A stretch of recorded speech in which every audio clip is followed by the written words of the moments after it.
DMTV Info, votre chaîne d'information en temps réel. La politique, la santé, le sport, les faits de société, la musique, les rumeurs et bien plus encore. Vous découvrirez cela dans notre chaîne DMTV Info.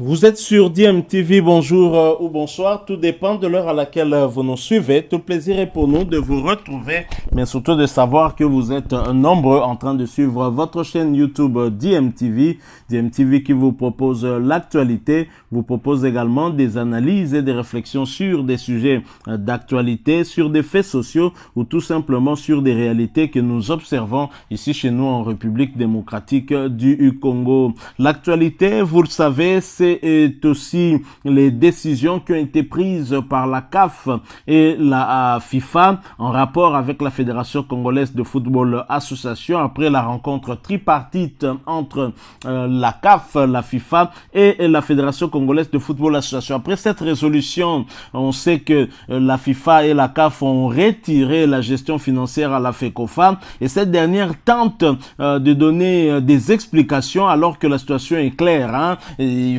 suffit de lire cet article sur le site de la Fédération congolaise de football qui dit: le secrétaire général Véron Mosengo, la CAF n'a pas retiré la gestion à la FECOFA. La CAF effectivement n'a pas retiré la gestion à la FECOFA, mais la gestion financière. Je vais d'abord vous lire cet article, ensuite nous allons faire une petite réflexion par rapport à cela. Je me pose la question sur l'objectif de cet article. Le secrétaire général de la Confédération africaine de football, Véron Mosengo Omba, en séjour à Kinshasa depuis mardi 7, a tenu le mercredi 8 décembre dernier au siège de la Fédération congolaise de football association une réunion avec les membres du comité exécutif de la Fédération congolaise de football association en rapport avec la feuille de route décidée au Caire en Égypte.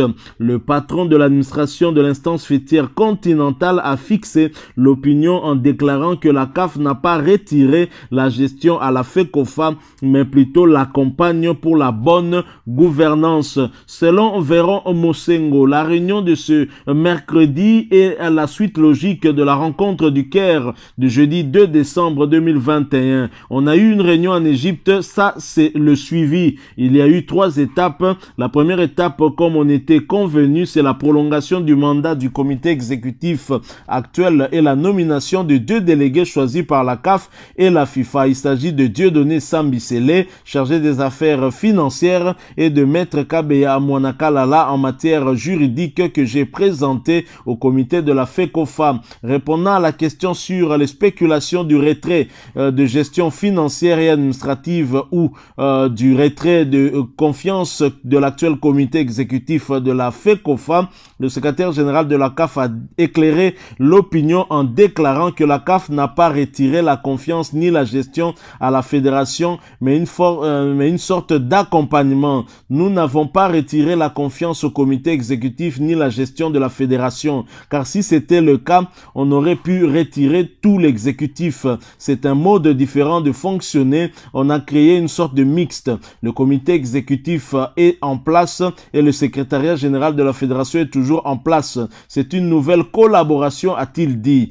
Parlant des statuts actuels de la FECOFA, il a fait savoir qu'ils ne permettent pas de moderniser sa fonctionnalité. Il faut moderniser les statuts de la fédération et lui donner les outils modernes pour appliquer facilement le principe de la bonne gouvernance. Je n'ai pas dit que la bonne gouvernance n'existait pas. Il n'y a pas des outils pour permettre à tout le monde de voir qu'il y a une bonne gouvernance. Il y a notamment de principe de ségrégation de fonctions. Le secrétaire général gère la fédération et le comité exécutif donne les orientations, a-t-il conclu. Le secrétaire général de la CAF était accompagné de M. Jean-Jacques Marcel Diené, Head of General Office, et Madame Aline Djunda, assistante du secrétaire général de la CAF. Donc voilà, en fait il n'y a pas de confusion du tout. Je pense que nous avions tous compris ce qu'avait décidé la CAF et la FIFA lors de cette réunion tripartite qui a accouché donc de de cette feuille de route.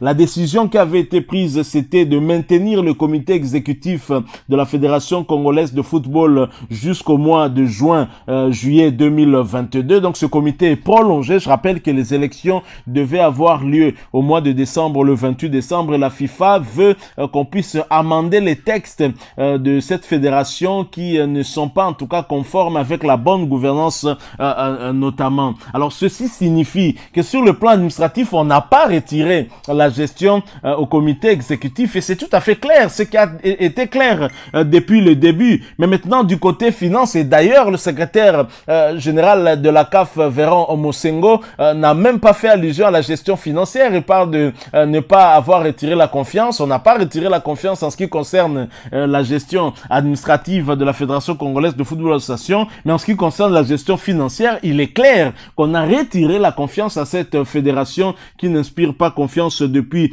bien longtemps. La CAF retire la gestion financière jusqu'à l'organisation des élections. La CAF va attendre le nouveau comité qui viendra, issu de l'amendement des textes aussi, et donc on suppose que ce comité qui viendra sera élu sur base des élections qui seront quand même assez crédibles, et c'est à cela alors dont on remettra la totalité de la gestion de cette fédération congolaise de football association. Donc la CAF a retiré la gestion financière au comité exécutif actuel et d'ailleurs a nommé un chargé des finances justement qui est venu pour l'exécution de cette feuille de route. On a parlé d'ailleurs des experts de la CAF FIFA qui seront nommés pour les réformes des textes qui régissent le football de la République démocratique du Congo. Donc je pense que là, au niveau de la Fédération congolaise de football association, on essaye de faire peut-être une mise au point pour faire voir que finalement la CAF et la FIFA n'a pas retiré. Non, il y a un problème dans la gestion de la Fédération